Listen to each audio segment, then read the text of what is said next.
Fala, beleza, pessoal? Como é que vocês estão? Estamos aqui agora para estudar a lição de quarta-feira, dia 26 de agosto.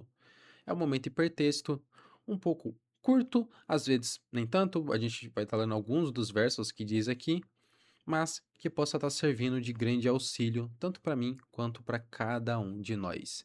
Quarta-feira, dia 26 de agosto, momento hipertexto. Mas antes de estarmos iniciando, eu convido você a fazer uma breve oração para que a gente possa pedir o auxílio e a proteção do nosso Senhor Jesus.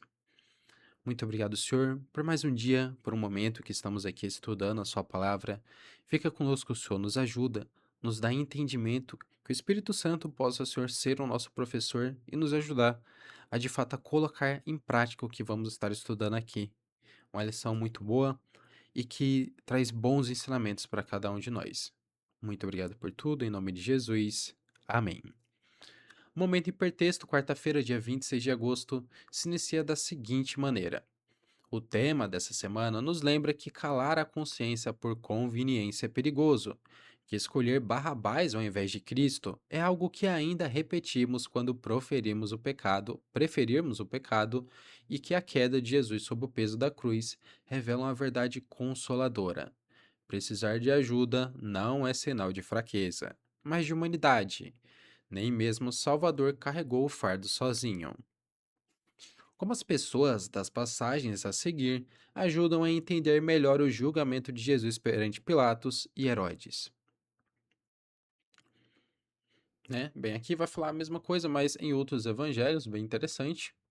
Aqui vai falar um pouquinho sobre um julgamento injusto, né? E aqui a passagem ela fala para a gente conseguir, né, fazer essa correlação para entender melhor o julgamento de Jesus perante Pilatos e Herodes, né?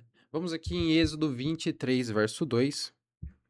Se você tem a sua Bíblia, convido você a abrir.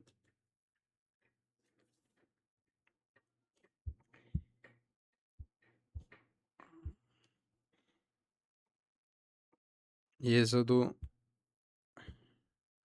23, verso 2 diz: Não siga a maioria quando ela faz o que é errado e não dê testemunho falso para ajudar a maioria a torcer a injustiça.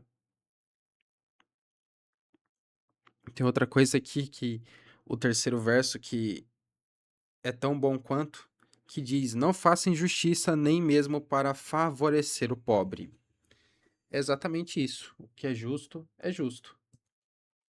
Eu acho esse verso bem interessante, pessoal, porque muitas pessoas, né, às vezes agem como Robin Hood, não é mesmo?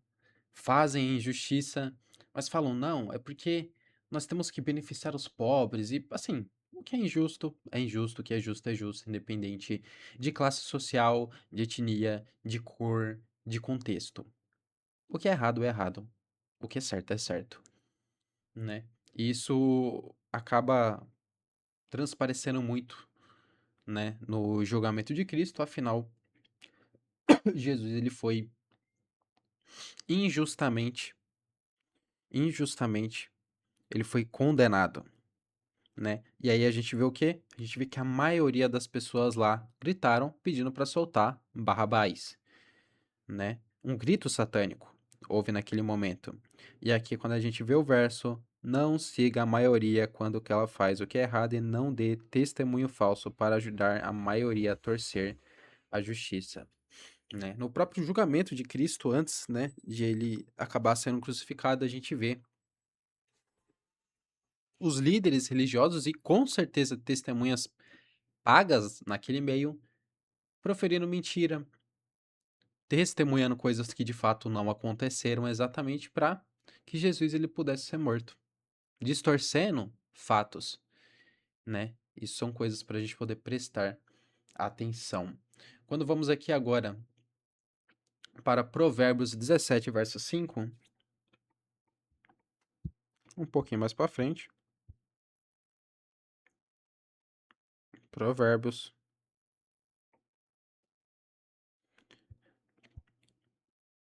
17, verso 5.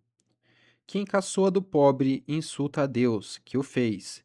Quem se alegra com a desgraça dos outros será castigado. Foi o que aconteceu com o povo.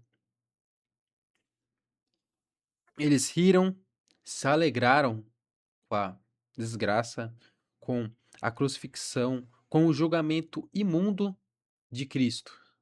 E o que aconteceu no ano 70? O que aconteceu foi triste num ponto de vista de que não foi algo bonito, mas foi o que eles pediram. O seu sangue caia sobre nós e sobre nossos filhos. E nós não tenhamos o mesmo pensamento, porque eles se arrependeram. Quando vamos para Atos 3, verso 4, eu errei, tá? Eu falei que eles se arrependeram, mas enfim, né? Disso é algo muito individual, né? Não podemos saber.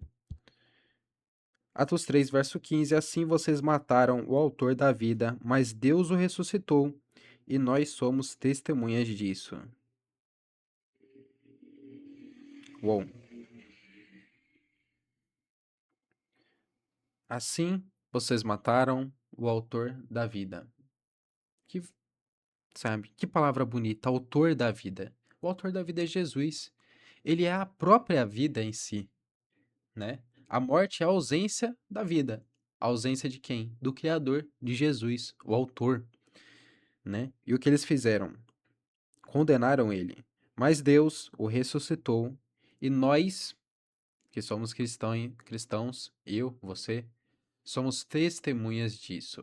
Quando vamos para ver o passado de Herodes, vamos para Mateus de 1 a 12, Lucas 9, de 7 a 9. Vamos para Lucas aqui para poder otimizar um pouco. Lucas 9, 7 a 9 diz exatamente o seguinte: Herodes, o governador da Galileia, ouviu falar de tudo o que estava acontecendo e ficou sem saber o que pensar, pois alguns diziam que João Batista tinha sido ressuscitado, outros diziam que Elias tinha aparecido, e outros ainda que um dos antigos profetas havia ressuscitado. Mas Herodes disse: Eu mesmo mandei cortar a cabeça de João. Quem será então esse homem de quem ouço falar essas coisas? E Herodes procurava ver Jesus. Herodes ele não queria ver Jesus porque ele era bonzinho. Ele não queria ver Jesus porque ele queria, de fato, ouvir os sermões dele, as palavras dele, para ser uma pessoa melhor.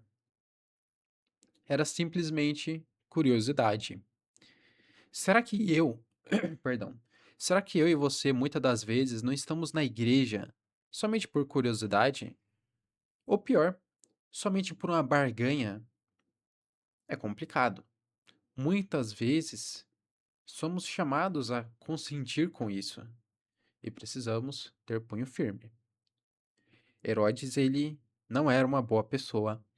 Ele não tinha um passado nem um pouco bonito, nem um presente até aquele momento, mas ele queria ver Jesus.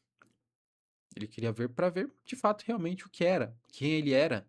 Alguns falavam que João, que ele tinha matado, havia ressuscitado, e quando vamos ver, né, alguns relatos, a gente acaba entendendo que ele tinha até medo.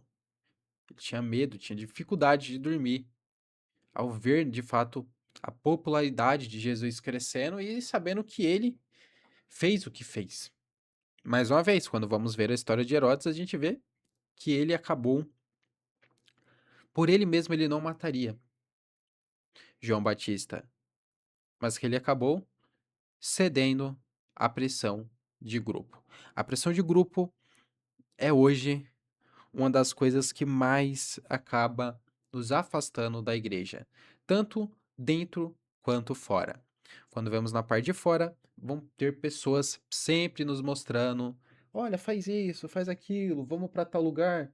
E aí a gente acaba cedendo à pressão de grupo, né? Eu falo até por experiência, quantas vezes, né? Domingo à noite mesmo, que é um horário de culto, eu não fui chamado por outras pessoas para poder fazer qualquer outra coisa que seja, qualquer outra atividade de lazer e não estar na casa de Deus. Se a gente acaba cedendo, a gente não vai para a casa de Deus, entende? Mas enfim, vamos fazer uma breve oração. Muito bom essa lição, que o Senhor possa estar com cada um de nós. Muito obrigado, Senhor, por mais um dia. Por um momento, Senhor, que estamos aqui estudando a Sua palavra. Fica conosco, nos ajuda, por favor, Senhor. Muito, muito obrigado por tudo. Em nome de Jesus. Amém.